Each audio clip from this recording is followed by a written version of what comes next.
আসসালামু আলাইকুম ভিউয়ার্স।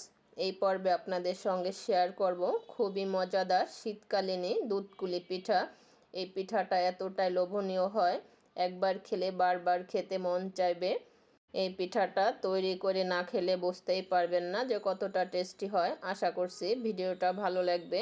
ভালো লাগলে লাইক, কমেন্ট ও শেয়ার করবেন। চলেন কথা না বাড়িয়ে ফুল ভিডিওটা দেখে নেওয়া যাক। প্যান বসিয়ে প্যানের ভিতরে পরিমাণ মতো একটু পানি দিয়ে দিচ্ছি আমার ভাবে, আর দিচ্ছে হাফ টেবিল চামচ লবণ দিয়ে পানিটাকে ভালো করে ফুটিয়ে নিয়েছে। এখানে আমি 3 কাপ পরিমাণ চাউলের গুঁড়ি নিয়েছি। চাউলের গুঁড়িটা দিতে হবে আর পানির ভিতরে নাড়তে হবে, তা না হলে চাউলের গুঁড়িটা নিচেই লেগে যাবে, দলা পেকে যাবে। চাউলের গুঁড়িটাকে পানির ভিতরে দিয়ে ভালো করে নেড়ে চেড়ে ঢাকনা দিয়ে সিদ্ধ করে নিয়েছে। আটাটা ভালো করে সিদ্ধ না করলে দলা দলা থেকে যাবে। এই পিঠাটা কিন্তু আমি একা বানাইনি, আমার ভাবি আমার বাসায় বেড়াইতে এসেছিল, সে আমাকে অনেক হেল্প করেছে। চুলায় একটা প্যান বসিয়ে প্যানে আমি একটা নারকেলের অর্ধেক নিয়েছি। নারকেলটাকে চিকন করে কুড়িয়ে নিতে হবে, মোটা করে কুড়ালে দেখা যাচ্ছে যে আলাম আলাম থেকে যাবে। এখানে পরিমাণ মতো একটু গুড় দিয়ে ভালো করে নেড়ে চেড়ে নিতে হবে।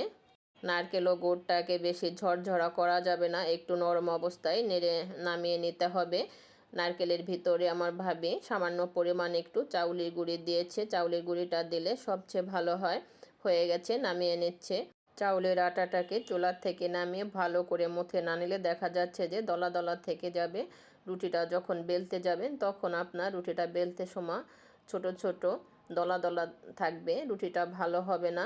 ভাবি কিছু আমাকে রুটি আগের থেকে বেলে কুলি পিঠা শেপে আমাকে কিছু কেটে দিয়েছে, সেগুলো আপনাদের সঙ্গে দেখতেই পাচ্ছেন আমি কিভাবে বানাচ্ছি। এভাবে সব পিঠাগুলো বানিয়ে নিতে হবে। এভাবে সব পিঠাগুলো আমি বানিয়ে নেব। ভাবে আর একটা রুটি বেলে নিয়েছে, কুলি পিঠার শেপ কাটতেছে, জাস্ট একটু আপনাদের দেখানোর জন্য যে কিভাবে কুলি পিঠার শেপটা আমরা কেটে নিয়েছি। আপনারা যদি চান এর থেকে বড় কুলি পিঠার শেপ কেটে নিতে পারেন। আমি ছোট ছোট করে কেটে নিচ্ছি, ছোট ছোটটাই আমার কাছে মনে হয়েছে ভালো, এর জন্য আমি ছোট ছোট করে একটু কেটে নিয়েছি। আমি যে পিঠাগুলো বানিয়েছি অতটা শেপ ভালো দিতে পারিনি। আমার মেজো ছেলে বায়না করতেছে যে আম্মু আমি পিঠা বানাবো, সে অনেকটা সুন্দর পিঠা বানিয়েছে, তাকে তার মামি পিঠাগুলো কেটে দিচ্ছে। দেখতেই পাচ্ছেন আমার মেজো ছেলে একটা পিঠার শেপ নিয়ে নারকেলের পুরটা দিয়ে হাত দিয়ে চেপে চেপে কিভাবে পিঠা বানাচ্ছে। ওর পিঠাগুলো অনেকটা সুন্দর হয়েছে। আমার মেজো ছেলে মেয়েদের কাজটা একটু বেশি মনে হয় পছন্দ করে, এই জন্য ও মাঝে মাঝে আমাকে অনেকটা হেল্প করে, অনেকটা আমাকে সহযোগিতাও করে। দেখতেই পাচ্ছেন কতটা সুন্দর পিঠার শেপটা দিয়েছে, আমি এতটাও পারিনি। এখন সেমাই পিঠা বানাবে আমার ভাবি, এর জন্য লম্বা লম্বা করে দড়ির মতো পাকিয়ে নিচ্ছে। এভাবে সব দড়ির মতো পাকিয়ে নিয়ে হাতের তালু দিয়ে সেমাই পিঠা কেটে নিতে হবে। হাতের তালু দিয়ে সব সেমাই পিঠাগুলো এভাবে কেটে নিচ্ছে।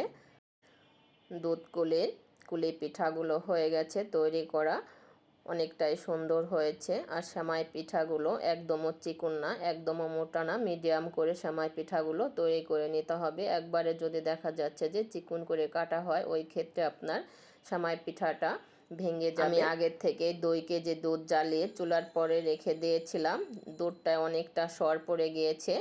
এখন আমি এখান থেকে সর সহকারে হাফ কেজি পরিমাণ দুধ তুলে নিব। দুধ তুলে নেওয়ার কারণ হচ্ছে আমি পিঠাটা যখন রান্না করব চুলার থেকে নামানোর আগে এই দুধটা দিলে আপনার পিঠার ফ্লেভারটা ভালো আসবে।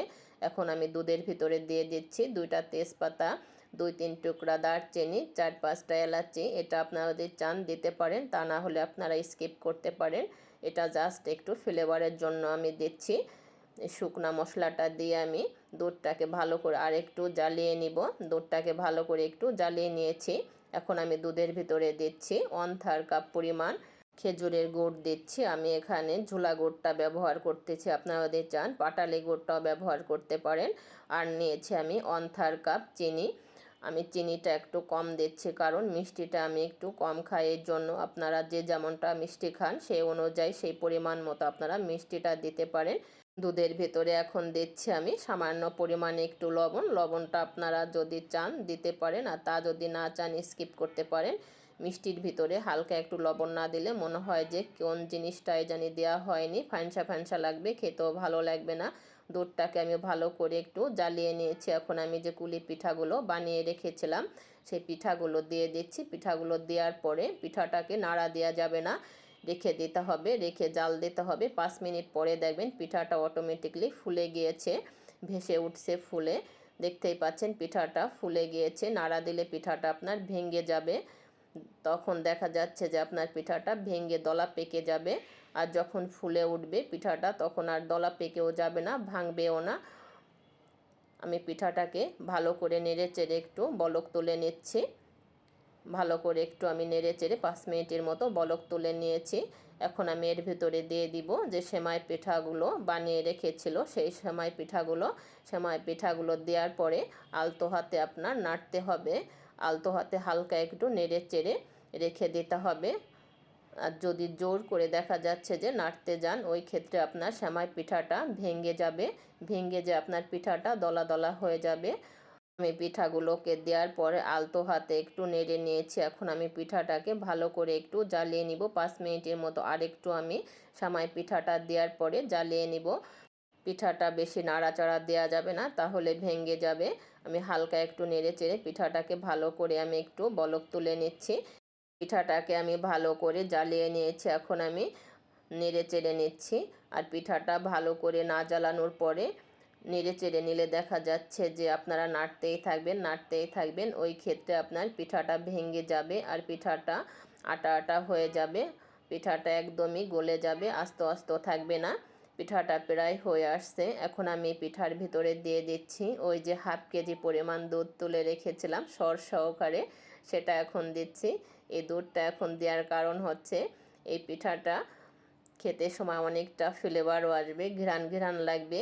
আর আপনার বাসায় যদি মেহমান থাকে তারা তো বুঝতেই পারবে ঘ্রাণ ভেবে যে কি পিঠা তৈরি করা হয়েছে। পিঠার কালারটা যেমন লোভনীয় হয়েছে, খেতেও তেমনি অনেকটা সুস্বাদু টেস্টি হয়েছে। আপনারা এভাবে আমার রেসিপিটা ফলো করে তৈরি করে নিতে পারেন। একবার যদি আপনারা বাসায় ট্রাই করেন দেখবেন বারবার ট্রাই করতে বাধ্য হবেন, এতটাই টেস্টি হয় এই পিঠাটা। দেখলেন তো কত সহজে দুধ কুলি পিঠা তৈরি করে ফেললাম। এভাবে আপনারা বাসায় ট্রাই করবেন। আর পিঠাটা পাতলা পাতলা করে তৈরি করতে হবে। আর যদি আপনার পিঠাটা রান্না করার সময় একটু ঘনত্ব ভাব হয়, ওই পিঠাটা ঠান্ডা হওয়ার পরে দলা পেকে যাবে, পিঠাটা খেতে ভালো লাগবে না। আর একটু পাতলা পাতলা হলে পিঠাটা খেতেও ভালো লাগবে, দলা পেকে যাবে না। পিঠাটা হয়ে গেছে, এখন আমি নামিয়ে নিচ্ছি। নামিয়ে আমি পরিবেশন করে নেব। দেখতেই পাচ্ছেন পিঠার কালারটা কতটা লোভনীয় হয়েছে, দেখলেই খেতে মন চায়, এতটাই লোভনীয় হয়েছে। আর বাসায় তো অনেকটা ঘ্রাণ বের হয়েছে, এতটাই ঘ্রাণ বের হয়েছে। আমার ভাবি বলতেছে ভাইয়াকে যে তোমার বোন তো আমার থেকে বেশি সুন্দর পারে এই পিঠাটা তৈরি করতে, অনেক সুন্দর হয়েছে পিঠাটা।